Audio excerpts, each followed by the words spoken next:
जय गुरुदेव। आज हम लोग हठ प्रदीपिका के उपदेश 3 को पढ़ना शुरू कर रहे हैं। इससे पहले हमने उपदेश प्रथम और द्वितीय का अध्ययन कर चुके हैं और हमारी जो क्लास है ये 6 नंबर क्लास है हमारी। ठीक है, अब हम आज जो बात करने वाले हैं वो हमारा उपदेश 3 के अंदर हठ प्रदीपिका के अंदर स्वामी सात्माराम जी मुद्राओं के बारे में बात कर रहे हैं। इससे पहले उन्होंने किस किस के बारे में बात की, तो आसन के बारे में बात की, षटकर्म के बारे में बात की, पथ्य अपथ्य आहार के बारे में बात की, प्राणायाम के बारे में बात की। अब वो कह रहे हैं कि कुंडली जागृत करने के लिए मुद्राओं का अभ्यास करना चाहिए। और वो एक दूसरी बात ये भी कहते हैं, सुषुम्ना के बारे में कहते हैं कि सुषुम्ना क्या होती है। तो बोलते सुषुम्ना नाड़ी के अन्य भी उन्होंने यहाँ पे नाम बताए हैं। तो ये नाम हमें एग्जाम ओरिएंटेड हमें याद रखने जरूरी है। सुषुम्ना के कई बार नाम पूछे जा चुके हैं। सुषुम्ना के नाम कौन कौन से हैं? तो सुषुम्ना के नाम 6 अन्य नाम बताएं। एक तो सुषुम्ना खुद ही अपना नाम है, उसके अलावा कौन कौन से नाम है? शून्य पदवी पहला, दूसरा राजमार्ग, तीसरा शमशान, चौथा ब्रह्मरंध्र, पांचवा भूतनाथ और छठा शांभवी। ये सारे जो नाम हैं ये सुषुम्ना के और नाम हैं।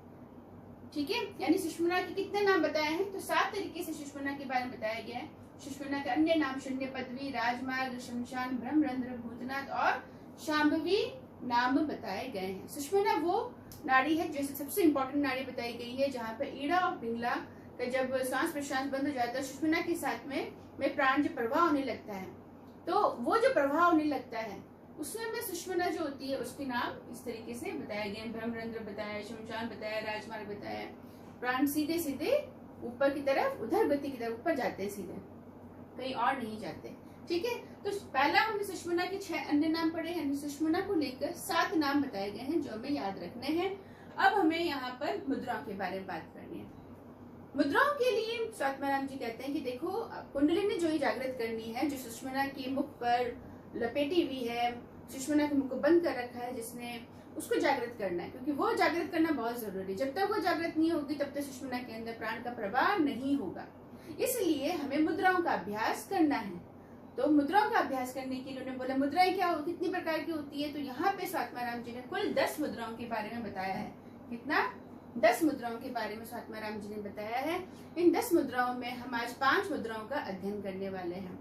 जितने भी मुद्राएं हैं, इन मुद्राओं के बारे में हम यहाँ पर कैसे करते हैं इसके बारे में चर्चा नहीं करेंगे, क्योंकि ये क्रियाएं कैसे की जाती है, मुद्राएं कैसे की जाती है, इसके बारे में हमेशा हमको हमारे लिए एक योग गुरु की आवश्यकता होती है, जिसके निर्देशानुसार जो वो सिखाते हैं उनके अनुसार उसको सीखना चाहिए। कभी भी किसी के किताबों से या किसी के बताए अनुसार नहीं होना चाहिए। जो खुद इन मुद्राओं का क्रियाओं को करते हैं उनके वहां पर जाके, गुरु के सानिध्य में जाके, योग गुरु के सानिध्य में जाके आपको ये मुद्राएं सीखनी है। तो यहाँ पे हम ये नहीं बताएंगे कि मुद्राएं कैसे करनी है, हम यहाँ पे बस एग्जाम ओरिएंटेड ये याद करेंगे कि मुद्राएं कितने प्रकार की होती है। 10 प्रकार की मुद्राएं होती हैं, जिनमें से अभी हम 5 प्रकार की मुद्राओं का अध्ययन करेंगे। प्रथम 5 हम पढ़ने वाले हैं, सीक्वेंस से हमें याद रखनी है, तो ये हम उसको अध्ययन करेंगे। और इन मुद्राओं से लाभ क्या होता है वो हम जरूर बात करेंगे। तो सात्माराम जी कहते हैं कि पहले सारी मुद्राओं के बारे में वो कॉमन लाभ बताते हैं। तो पहला लाभ क्या बताते हैं? पहला वो बताते हैं कि भाई बुढ़ापा नहीं आएगा। क्या नहीं आएगा? प्रथम में वो बताते हैं कि भाई बुढ़ापा नहीं आएगा आपको। दूसरा, मृत्यु जल्दी नहीं आएगी, अकाल मृत्यु नहीं आएगी, मृत्यु नहीं आएगी आपको जल्दी। तो ये जो कॉमन लाभ है वो बताते हैं। जठराग्नि प्रदीप्त रहेगी। 3-4 जो लाभ है कॉमन है। और अणिमा आदि जो सिद्धियां हैं, अष्ट सिद्धियां जो है, ऐश्वर्य है, ये आपको मुद्राओं से प्राप्त होगा ही होगा। तो सारी मुद्राएं, जितने भी 10 मुद्राएं, उन मुद्राओं में कॉमन जो लाभ है वो कौन कौन से हैं? बुढ़ापा, मृत्यु और अष्ट सिद्धियां, ऐश्वर्य जो होते हैं, 8 अणिमा, महिमा, लघिमा, ये जो ऐश्वर्य हैं ये आपको प्राप्त होते हैं। ऐसा इन्होंने बताया। अब हर एक मुद्रा का और स्पेशल क्या लाभ है वो हम थोड़ा सा अध्ययन करते हैं। तो जैसे महामुद्रा हमें याद कैसे करना है? महामुद्रा, महाबंध, महावेद, खेचरी और उड़ियान। आज हमें 5 पढ़ेंगे तो 5 ऐसे याद होना चाहिए। महामुद्रा, महाबंध, महावेद, खेचरी और उड़ियान। उसके बाद में आता है हमारा, उड़ियान के बाद में हमारा आता है मूल बंध, फिर जालंधर बंध, फिर विपरीत करनी, फिर वज्रोली और फिर शक्ति चालन। इस तरीके से हमें सीक्वेंस से इन 10 मुद्राओं का अध्ययन करना है। महामुद्रा के अंदर लाभ हम अध्ययन करने वाले हैं। तो लाभ क्या है? पहला है महाक्लेश, इससे खत्म हो जाते हैं। महाक्लेश। तो महाक्लेश कितने प्रकार के होते हैं? 5 प्रकार के। पतंजलि जी कहते हैं क्लेश जो है 5 प्रकार के होते हैं। और ये क्लेश कौन कौन से होते हैं? अविद्या, अस्मिता, राग, द्वेष और अभिनिवेश। तो ये जो 5 क्लेश हैं ये यहाँ पर इनका खत्म हो जाती है, बंधन नहीं रहेगा, 5 क्लेश खत्म हो गए। और हमारा मेन चीज यही है कि हमें क्लेश को खत्म करना है, क्योंकि पतंजलि जी भी कहते हैं कि जैसे क्लेश आपके खत्म होते हैं वैसे ही आपके चित्त में वृत्तियों का निरोध हो जाता है। महाक्लेश यहाँ पे खत्म हो गया। दूसरा वायु गोलम, ये शरीर संबंधित है। अजीर्ण, पथ्य अपत्य आहार, कुछ भी नहीं रहता, जो भी आप भोजन करते हैं वो सब पच जाता है आपका। और आपका भोजन जो नीरस लग रहा है, जिसमें रस नहीं है, वो भी रस आने लगता है, ऐसा स्वात्माराम जी ने बताया है इसके अंदर। फिर वो बताते हैं विष का पाचन, कितना भी खतरनाक विष हो उसका पाचन भी महामुद्रा लगाने वाले व्यक्ति साधक को विष का व्यसन नहीं होता। फिर बोलते हैं क्षय, जिसको तपेदिक बोलते हैं, जिसको टीबी रोग बोलते हैं, वो कुष्ठ रोग, ये सब का क्या होगा? निवारण हो जाएगा। ये शरीर संबंधित रोग है और ये मन संबंधित रोग है, ये सब भी क्या हो जाएंगे? खत्म हो जाएंगे। दूसरा महाबंध के अंदर क्या बताया इन्होंने? तो उन्होंने बताया सभी नाड़ियों के अंदर जो प्राण है वो उदर गति को रोकता है। प्राण सीधा कहाँ जाना चाहिए? हमारे सुषुम्ना प्राण में जाना चाहिए। सभी नाड़ियों से प्राण जो है वो उदर गति को रोक देता है। पहला कालपाश, कालपाश को बोलते हैं अकाल मृत्यु। जो अकाल मृत्यु है वो यहाँ पर नहीं होती है। जो साधक इस मुद्रा का अभ्यास करते हैं उसे कभी भी अकाल मृत्यु नहीं होती है। और तीनों नाड़ियों का संगम यहाँ हो जाता है, यानी ईड़ा, पिंगला और सुषुम्ना का संगम कहाँ हो जाता है? महाबंध में हो जाता है। इसलिए महाबंध अभ्यास करने वालों का तीनों नाड़ियों का संगम हो जाता है। ये 3 यहाँ पर लाभ यहाँ बताए हैं इम्पोर्टेंट। महावेद, महावेद के लिए जो सबसे इम्पोर्टेंट बात बताई गई है वो ये बताई गई है कि महामुद्रा और महाबंध अगर आप महावेद में नहीं लगाते हैं तो ये दोनों निष्फल हो जाएगी, यानी इनका कोई आपको सफल परिणाम नहीं मिलेगा। तो बोलते हैं महावेद के बगैर महावेद लगना चाहिए। महावेद में फिर दोनों मुद्राएं लगती है, तो महावेद में तीनों एक साथ लगते हैं। फिर इस महावेद से लाभ क्या मिलने वाला है? तो प्रथम लाभ है अमृतत्व, यानी मृत्यु बहुत जल्दी नहीं आती, अमृतत्व प्राप्त हो जाएगा, अमृतत्व साधक को प्राप्त हो जाएगा। दूसरा झुर्रियां, बाल चेहरे पे झुर्रियां नहीं पड़ेंगी, बालों का पकना नहीं होगा, बाल सफेद जल्दी नहीं होंगे, ये सब यहाँ बताया। शरीर का कंपन, शरीर में जो कंपन होता है वो खत्म हो जाएगा। और हर 3 घंटे में 8 बार इसको करना है। हर 3 घंटे में, एक दिन में हर 3 घंटे में इसको 8 बार आपको करना है, ऐसा इस महावेद को बताया है। खेचरी मुद्रा, खेचरी मुद्रा के लिए बोलते हैं मुद्राओं में सर्वश्रेष्ठ मुद्रा कौन सी होती है? तो बोलते हैं खेचरी मुद्रा। खेचरी मुद्रा सर्वश्रेष्ठ मुद्राओं में आती है। खेचरी मुद्रा के लिए भी जो हमारे योग गुरु जो हमें निर्देश करते हैं, आपको उसके अनुसार सीखना है, करना है।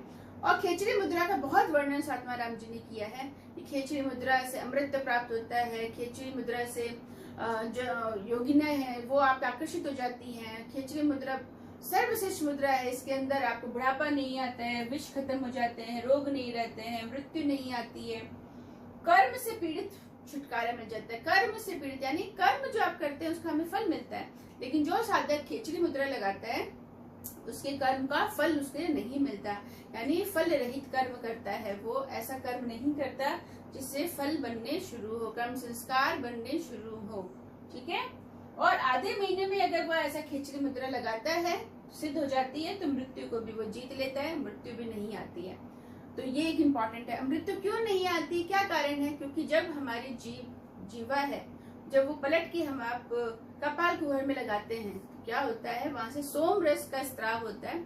उस सोम रस का जब हम पान करते हैं तो हमारी मृत्यु नहीं होती है, क्योंकि जब तक घी से डूबी हुई बाती है तब तक वो बाती कभी बुझती नहीं है। घी जब जिस बाती के अंदर अच्छे से है वो कभी बाती जल्दी से बुझती नहीं है। ठीक उसी तरीके से जिस शरीर के अंदर खेचरी मुद्रा लगाया हुआ साधक सोमपान का, स्त्राव का, रस का सोमपान कर रहा है, वो कभी भी उसको मृत्यु नहीं आती, इसलिए यहाँ पे मृत्यु को वो जीत लेता है खेचरी मुद्रा से। खेचरी मुद्रा के और भी बहुत लाभ, बहुत वर्णन, बहुत सुंदर वर्णन किया गया है जो हमारे बुक के अंदर उपलब्ध है, लेकिन हम यहाँ पे सिर्फ लाभ के बारे में बात कर रहे हैं, तो हमने यहाँ लाभ है। वैसे खेचरी मुद्रा से सारे ही लाभ है, मिलते हैं हमको। उड़ियान बंद, उड़ियान बंद के अंदर बोलते हैं कि उड़ियान बंद जो है ये मृत्यु रूपी हाथी के लिए सिंह के समान है, यानी अकाल मृत्यु जो है वो नहीं आती है। जो साधक उड़ियान बंद का अभ्यास करते हैं उनको अकाल मृत्यु नहीं आती है। 6 माह के अंदर वो भी मृत्यु को जीत लेते हैं। और बंध में सर्वश्रेष्ठ बंध जो है वो उड़ियान बंध बताया गया। तो सर्वश्रेष्ठ बंध कौन सा है? उड़ियान बंध। सर्वश्रेष्ठ मुद्रा कौन सी है? खेचरी मुद्रा। सर्वश्रेष्ठ आसन कौन सा है? तो सिद्धासन। ऐसा हमारे यहाँ पर स्वात्माराम जी ने बताया है। तो आपको ये याद रखने वाली बात है कि उपदेश 3 के अंदर क्या क्या महत्वपूर्ण बातें बताई गई है। तो पहली बात, सुषुम्ना के 7 नाम बताए गए हैं, सुषुम्ना को लेकर 7 नाम बताए हैं और 10 मुद्राओं के बारे में बात की गई है। और ये जो 10 मुद्राएं उनमें से महाबंध, महामुद्रा, महाबंध, महावेद, खेचरी, उड़ियान, मूल बंध, जालंधर बंध, विपरीत करनी, वज्रोली और शक्ति चालन। इसको हमें ऐसे सीक्वेंस से याद करना है और इनके लाभ हमें याद करने हैं। और ये करते कैसे, ये हमें गुरु के पास जाके सीखना है।